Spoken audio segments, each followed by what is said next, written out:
Welcome back to Forza Horizon 5, and today I have something a bit different for you guys. In the recent update they fixed an issue which stopped you using certain cars on the Hot Wheels map, and one of those was the Lamborghini Sesto Elemento Forza Edition, one of the best cars on the normal map, so I thought I'd see if it is any good for Hot Wheels.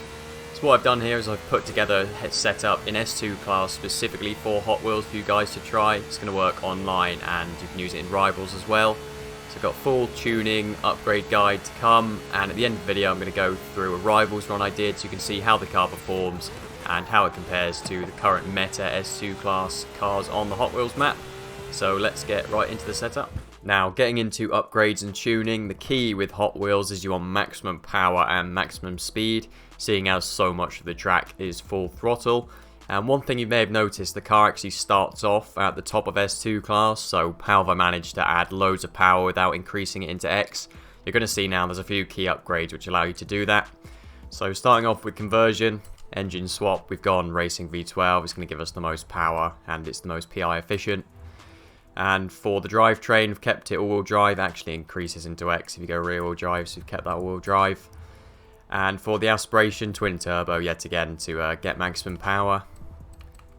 And for our engine upgrades, I'm not going to bother scrolling through all of them, but I have maxed out every single one to the best engine upgrades. That's going to give you 1,191 horsepower, so make sure you max out everything in there. And for the platform and handling, stock springs and dampers, they're actually the race ones it comes with, the other ones we don't want, drift and off-road. And for the roll cage, no roll cage, it's just additional weight. On to the drivetrain, I've upgraded the clutch, we just had an extra bit of PI to play with there, you can see it bumps up to 998 from 997. And transmission, this is also stock, the race transmission, so you don't need to upgrade it. If you change it, it just adds additional weight, which we don't particularly want. And then for our differential, stock diff again, because that is a race diff as standard. And onto the tyres, this is the key one, which allows you to keep it in S2 class. We've actually used the drag tyre compound. That might seem a bit unusual to some of you, but it actually does work in this game, Forza logic. So it's worth sacrificing the grip going to drag tyre compound to be able to add all of the power on Hot Wheels. You can see we lose, what is it, 0.73 grip going from the stock race tyre compound, but it is better for the Hot Wheels because we can add all of that power and keep it in S2 class. So go ahead and put drag tyres.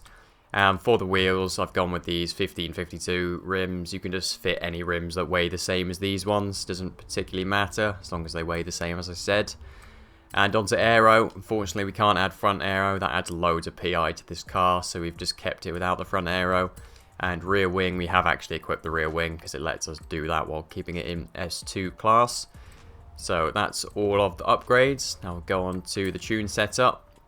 For tyre pressure, I've gone 26, 27. I'll put bar or the metric units on screen for those guys who use that as well. So that's a bit higher than usual, 26, 27, but I found the drag tyres did overheat on the Hot Wheels track quite a lot, so that's to try and stop the tyres overheating so much. Gearing, this is the gearing we've gone with. It's actually, it's got 7 gears, but we're only using 6 of them, so don't change into 7th gear, you don't need to, because as you can see, it's the same as 6th, so make sure you copy those gear ratios. Alignment, we've gone negative 0.4, 0.2 on the camber, 0.1 toe out on the front, that's just to help the turn in slightly, and we've gone 7 on the cast angle. Anti-roll bars. You're going to see from the roll bars and springs here, the thing this car struggles with is understeer a lot of the times with those drag tyres and no front aero. So I've tried to help that with the tune setup. So we've gone soft on the front at 5.9, stiff rear roll bar at 4.7. And the springs, you can see it's softer front, stiffer rear. And ride height, max at the rear, is slightly lower at the front. I'll put the inches units on screen as well now for those who use those. And onto damping. Got 9.8, 11.9, 6.1 and 7, same kind of thing, a bit softer at the front. Onto aero, as I said, we can't adjust the front because we didn't equip the splitter. Rear aero, I've actually gone with 240. Now I tried max aero, and the problem was you lose so much top speed on this Hot Wheels track having max aero. It really wasn't worth it. But alternatively, if you went minimum aero, you had nowhere near enough rear end grip, and the car was just spinning out, around every medium high speed corner. So I found 240 was probably the best balance between being able to carry speed through the corners and maintaining loads of speed down the straights.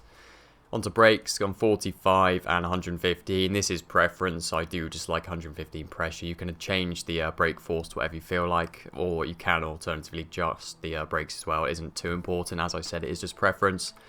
And diff, I've gone 75, 0, 90, 10, 85.